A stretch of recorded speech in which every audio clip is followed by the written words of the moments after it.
Hi everyone, this video is on conflict and how we know that nobody likes to deal with conflict. So let's think about dealing with the discomfort before we have to deal with the escalation of a crisis conflict situation.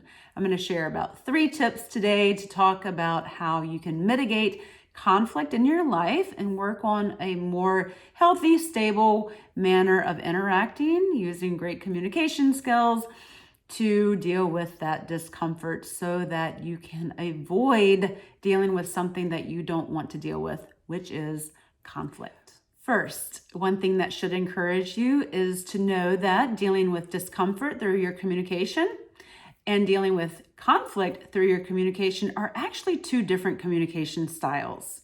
And guess what? Dealing with discomfort and just sort of letting out a little bit of the tension is a lot easier than dealing with potentially having to involve a third party, a family member, a professional, when it has become a full-blown conflicting situation. Dealing with a situation quickly after it happens is really going to keep you in that discomfort mode, right? And I like to use the metaphor, discomfort is like a little buzz or vibration, whereas conflict is like full-blown shaking, right? So the quicker that you can deal with it, you only have this much space, if you will, if you think about it, right? The longer it goes, the more heavily invested the emotions are, the feelings, the negative feelings start to grow, and it just grows and grows and grows to the point of escalation. And that's what conflict is. So now you have to deal with this when really you could just deal with this. The onus is really on you about dealing with discomfort, right? It really is a choice. If you want to let something escalate to the point of conflict or volatility, look, the onus is on you in that situation as well.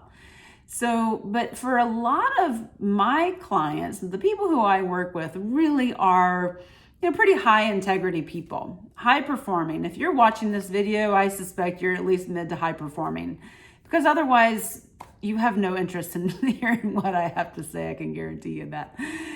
The thing is that you're probably going to be more likely to have the skill and the muscle to grow into dealing with the discomfort. And, again, that is going into a mindset of saying, look, this is creating tension in me.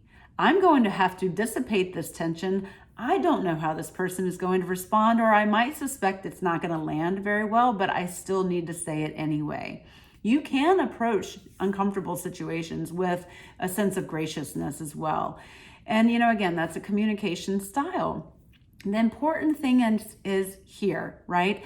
Your conflict inside, the amount of tension that you carry on as a professional is going to affect your leadership style. It's also going to affect your performance.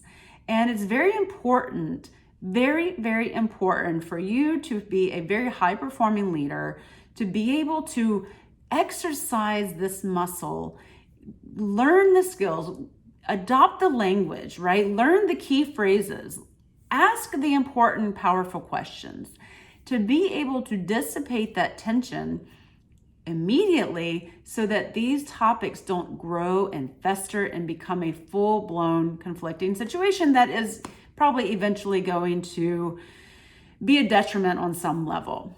All right.